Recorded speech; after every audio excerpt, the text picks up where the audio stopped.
बंधुओं, मैं धीरज कुमार निर्भय दिल्ली विश्वविद्यालय से 10 दिसंबर को मानव अधिकार दिवस था। लेकिन संयोग से मैं उस दिन जो है कोई वीडियो नहीं जारी कर पाया, आपसे कोई चर्चा नहीं कर पाया मानव अधिकार के संबंध में। आज मैं आप सबसे मानव अधिकार के बारे में बात करूंगा। आप किसी भी देश में रहते हो, किसी भी देश के नागरिक हो या विश्व में आप कहीं भी हो, अगर आप का कोई देश है, आप किसी देश के नागरिक हैं, तो वहाँ का जो संविधान है वो आपको जो है कुछ अधिकार देता है।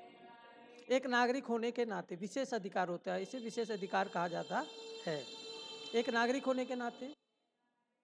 लेकिन चूंकि हम पृथ्वी पर रहते हैं, धरती पर रहते हैं, धरती से इतर जो है किसी अन्य ग्रह पर जो है मानव के अवश्य कोई अवशेष नहीं मिले हैं, कोई अभी जो है साक्ष्य नहीं है कि किसी अन्य ग्रह पर भी जो है मानव पाए जा रहे हैं या जीव हैं। तो मानव जो है पृथ्वी पर ही है। जो लिविंग बींग्स हैं, जो जीव सजीव प्राणी हैं, वो पृथ्वी पर पाए जाते हैं। उसमें से मानव जो है एक जो है प्रबुद्ध वर्ग है, प्रबुद्ध जीव है। और जितने भी संसाधन हैं, जिन्हें हम लोग संसाधन मानते हैं या जिनका हम इस्तेमाल करते हैं, चाहे वो प्रकृति ने दिया हो या हमने तैयार किया हो, वो जो है कहीं ना कहीं अपने अधिकार या मानव अधिकार से जुड़ा हुआ है। प्रकृति के कुछ नैसर्गिक अधिकार हैं हमारे हमारे हमको मिला हुआ है, प्रकृति का दिया हुआ। अगर हम आदिकाल से लेकर के अब तक की बात करेंगे, मानव को देखेंगे, मानव के इतिहास को जानेंगे, तो हमें पता होगा कि हम जब आदि मानव थे, मनुष्य जब आदि मानव था, शुरुआती दौर था, तो उसकी ज़रूरतें कम थी। आज क्या है, हमारी ज़रूरतें असीमित हैं। हम अपनी ज़रूरतों को कम नहीं कर पा रहे हैं। हर नई चीज़ पे हम जो है अपनी आवश्यकता में जोड़ लेते हैं, जबकि उन चीज़ों की हमारे ऊपर कोई आवश्यकता नहीं है, तो भी हम ऐसी चीज़ों को अपने में आवश्यकता के रूप में रख लेते हैं, जो एक प्रकार का बोझ है। और पर्यावरण प्रकृति पर जो है एक अनावश्यक बोझ बनाता है, और इससे जो है पर्यावरण प्रकृति का जो है अनावश्यक नुकसान होता है। जिसकी ज़रूरत नहीं है, जिसको ज़रूरत नहीं थी, उसको वो चीज़ हम कर देते हैं। जैसा कि प्रकृति, हम जानते हैं कि प्रकृति ने हमें क्या क्या दिया है। हमें वायु, जल, अग्नि, जंगल, पहाड़, जमीन, भूमि, इस प्रकार जो है अनेकों संसाधन दिए हैं, जिनका हम अपने जीवन में इस्तेमाल करते हैं। लेकिन जो जो मनुष्य ने विकास की बात की, जो जो मनुष्य में बुद्धि आती गई, विकास की ओर अग्रसर होता गया, उसकी ज़रूरतें बढ़ती गईं। एक समय जहाँ हम कंदराओं और पेड़ों पर रहते थे, और अब जो है लोग तरह तरह के घर बना रहे हैं।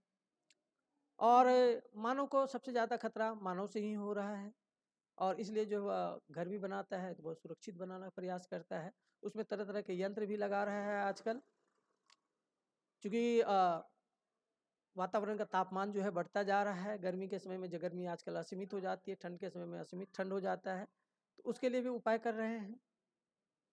जबकि प्रकृति का भी एक ऐसा देन है कि जिसके ज़रिए हम लोग अपने आप को जो है सुरक्षित रख सकते हैं। ठंड में ऐसा घर बना सकते हैं कि जो कि हमें जो है ठंडी से वहाँ ठंड कम लगे, रूम हमारा कमरा जो है गर्म रहे। और गर्मी में ऐसा घर बना सकते हैं कि जो है हमें गर्मी में कम गर्मी लगे और ठंडा हो कमरा। लेकिन हम लोग जो है क्या करते हैं कि संसाधनों का इस्तेमाल करते हैं। आजकल बिजली आ गई है, तो हम उस तरह के यंत्रों का प्रयोग करते हैं, और जिसके कारण क्या है, पर्यावरण को नुकसान होता है। तो पर्यावरण प्रकृति की ओर से जो हमें नैसर्गिक कुछ अधिकार दिए गए थे, कुछ संसाधन दिए गए थे, जो अपने जीवन के उपयोगी के लिए, जीवन के उपयोग के लिए, जैसे हवा, पानी हो गई, मिट्टी हो गया, उनका हमने दुरुपयोग करना शुरू कर दिया, और ये जो है क्या है, लगभग नष्ट प्राय होते जा रहे हैं। जिस कारण आज जो है संसार की अनेकों नदियाँ जो है प्रदूषित हो चुकी हैं, जो जल जिनके जल पीने योग्य नहीं हो गए हैं, रह गए हैं। मिट्टी प्रदूषित हो रही है, और प्लास्टिक ने और पॉलीथीन ने तो जो है मिट्टी को गंदा कर किया ही है। साथ साथ हवा में जो है बहुत सारे जो हैं, जो ऐसे तत्व जांच मिल चुके हैं, जिनके कारण सांस लेने में, श्वास में जो है बहुत तरह की परेशानियाँ होती हैं, और अकारण लोग मर रहे हैं। आज से अगर 20 साल पीछे चले जाएं तो अकारण मरने वाले और एक उम्र हो जाने के बाद डेथ करने वाले लोगों की संख्या अच्छी खासी हुआ करती थी, अकारण लोग कम मरते थे।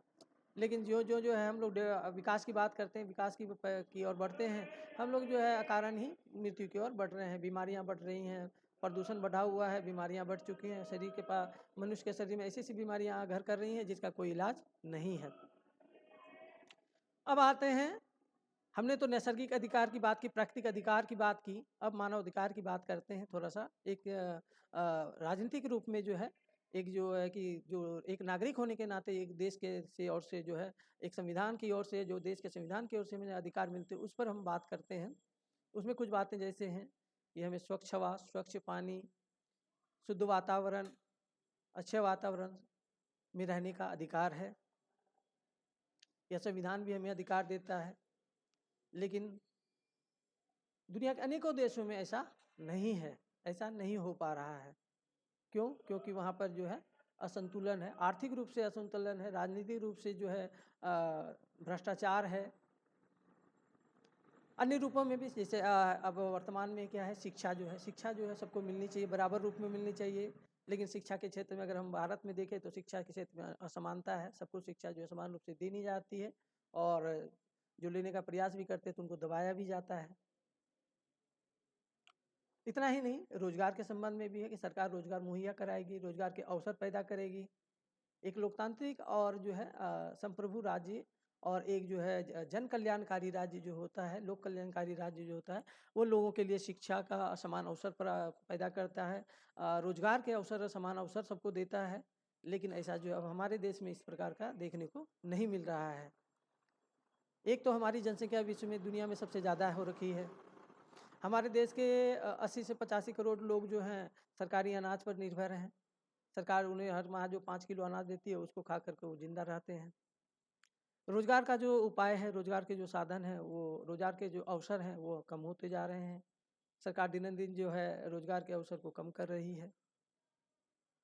किसी के प्रति जो है अभी हम लोग देख ही रहे हैं कि किस प्रकार जो है खाद्यान्न खोदने के लिए या किसी चीज़ को बनाने के लिए, उद्योग कारखाना लगाने के लिए जंगलों की कटाई की जा रही है, किसी ज़मीन ले ली जाती है। खासकर जो है अभी जिस प्रकार जो है क्या बोलते हैं, उद्योग लगाने के लिए और सड़कें बनाने के लिए, साथ ही साथ जो है हवाई अड्डा बनाने के लिए जो है खेती की ज़मीनें को ले लिया जाता है।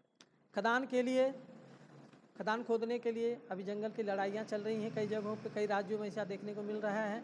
खासकर उसमें छत्तीसगढ़ है, छत्तीसगढ़ झारखंड में ये सब चीज़ें देखने को मिलती हैं, उड़ीसा में देखने को मिलता है, छत्तीसगढ़ इसमें सबसे अभी आगे है, जहाँ पर जो है खाद्यान्न के लिए जो है जंगल की जो है कटाई की जा रही है। पर्यावरण को इससे बहुत नुकसान होता है।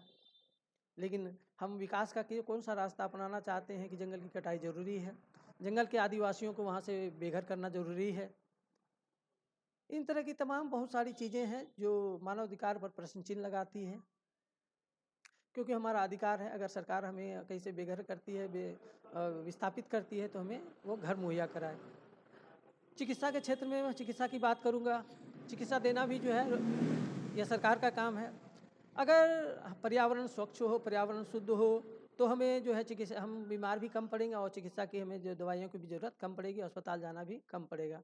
लेकिन क्या है कि हमारे यहाँ एक तरफ पोल्यूशन बढ़ता जा रहा है। दिल्ली में मैं रहता हूँ तो दिल्ली में मुझे अक्सर यही देखने को मिल रहा है कि प्रदूषण का स्तर इतना है कि 1000 से ज़्यादा जो है अभी जो है, मैंने आज देखा ओल्ड गुप्ता कॉलोनी के आसपास का था, किसी ने शेयर किया था कि 1000 से ऊपर जो है वो वायु का प्रदूषण जा चुका था।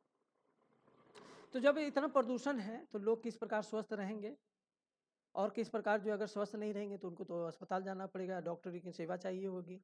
लेकिन क्या डॉक्टरी की सेवा सही से मिल पाती है?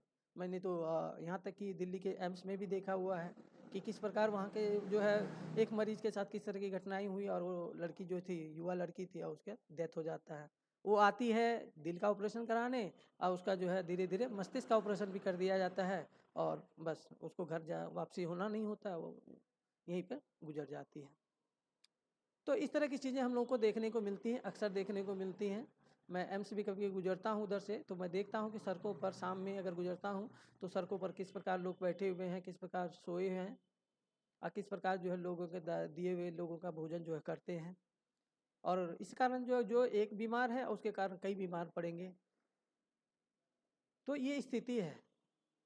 शिक्षा के क्षेत्र में हमने देखा कि खैर मैं जहाँ का हूँ, मेरे ज़िले में तो शिक्षा का जो क्योंकि जो दुर्गति है वो तो कहने का योग्य ही नहीं है।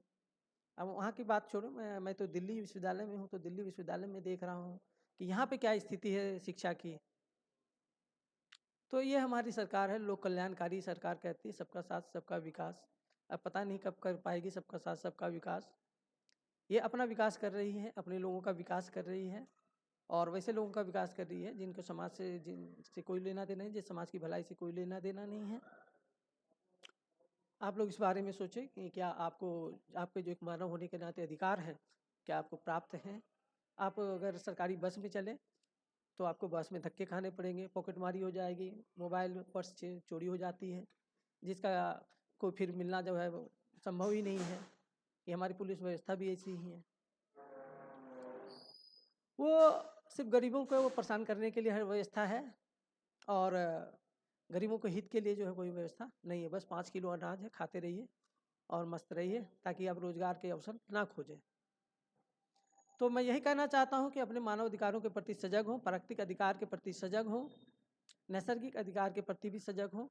आप पर्यावरण के साथ चलें, पर्यावरण को सुरक्षित रखें, प्रकृति के साथ चलें, ना कि प्रकृति से विध्वंस करें और अपने अधिकारों के प्रति सजग रहें, अपने कर्तव्यों के प्रति सजग रहें। अगर आप कर्तव्यों के प्रति सजग रहेंगे तो आपको अधिकार मिलना भी आसान रहेगा, अन्यथा जो है आपको कुछ भी प्राप्त नहीं हो सकता है। चलिए, विश्व मानव अधिकार की दिवस की आपको मंगल कामनाएं।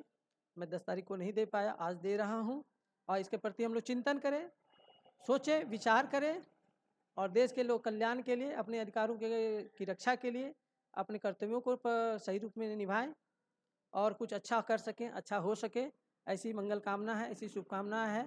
नया साल आने वाला है और अभी हम लोग देखते हैं कि क्या क्या हो सकता है। मैं बस इसीलिए अपने विचार आप लोगों के साथ शेयर करता हूं ताकि आप लोग भी कुछ सोचें और समझें और अपने अधिकारों के प्रति, अपने कर्तव्यों के प्रति सजग रहें और सरकार से अपने अधिकार मांग सकें। धन्यवाद। धीरज कुमार निर्भय, दिल्ली विश्वविद्यालय।